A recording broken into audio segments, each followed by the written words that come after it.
کیا کہنے۔ حضرت انس بن مالک فرماتے ہیں کہ میری والدہ حضور علیہ السلام کے پاس آئی اور آ کر کہنے لگی یا رسول اللہ آپ میرے بیٹے کے لیے دعا کر دیں۔ اللہ کے رسول نے کہا اللہ تیرے بیٹے کی عمر میں برکت دے، تیری بیٹے کی اولاد میں برکت دے، تیرے بیٹے کے مال میں برکت دے، اللہ تیرے بیٹے کی مغفرت فرما دے۔ اب اللہ کے رسول نے یہ 4 دعائیں دی۔ حضرت انس بن مالک فرماتے ہیں میں نے 3 دعاؤں کا اثر اپنی زندگی میں دیکھ لیا۔ اللہ نے مجھے اتنی اولادیں دی کہ 125 بچوں کو، بیٹوں اور پوتیوں کو میں نے اپنی آنکھوں سے دیکھا، کیونکہ اللہ کے رسول نے اولاد کی دعائیں دی تھی۔ پھر اللہ کے رسول نے دعا دی تھی کہ اللہ اس کے مال میں برکت دے۔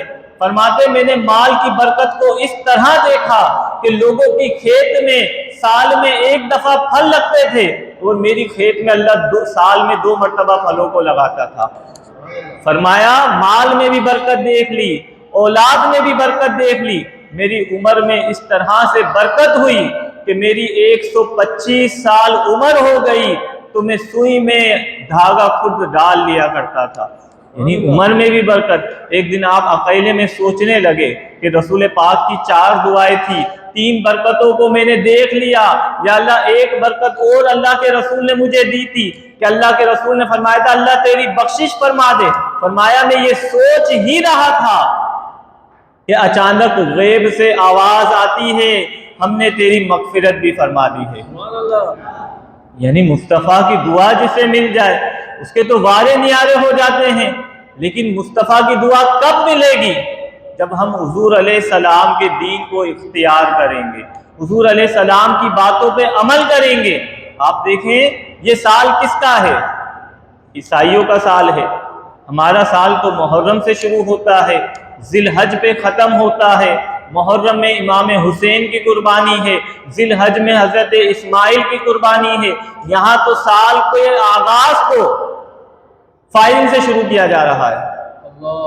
یعنی کوئی عقل میں آتی ہے بات کہ آپ فائرنگ سے سال کا آغاز کریں تو آپ کی پورے سال میں کیا ہوگا؟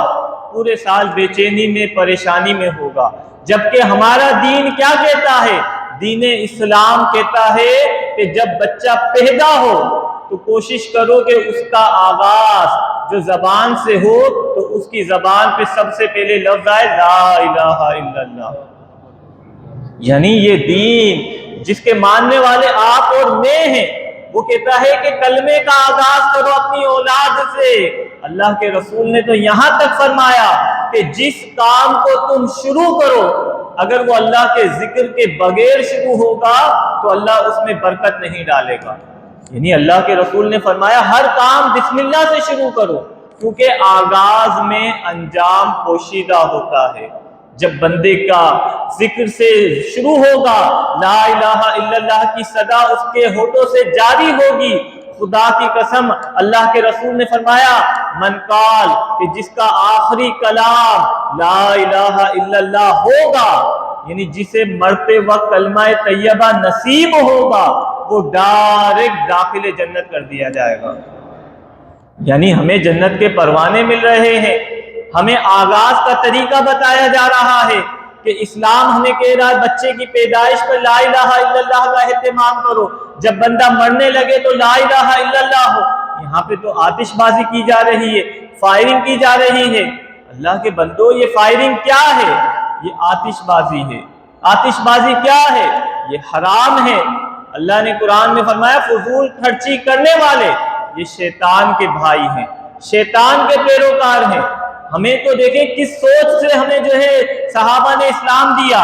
جب صدیق اکبر کا وصال ہونے لگا تو آپ نے کہا اے بیٹی مجھے انہی لباس میں دفن کر دینا۔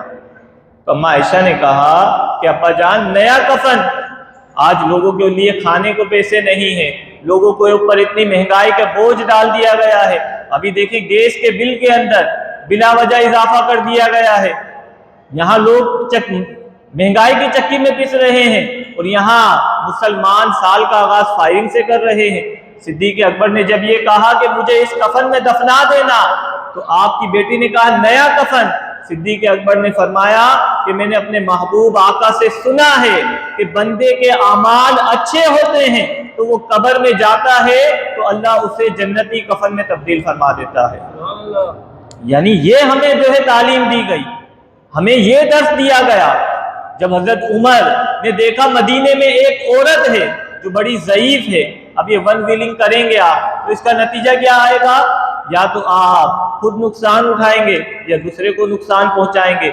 یہ آپ گاڑی کے سلنسر نکالیں گے، اس کا نتیجہ کیا آئے گا کہ محلے کے اندر کوئی بچہ سکون سے نہیں سو پائے گا، کوئی بوڑھا ہے وہ تنگ ہوگا، کوئی بیمار ہے وہ تنگ ہوگا۔ لیکن جب صحابہ کی سیرت کو ہم دیکھتے ہیں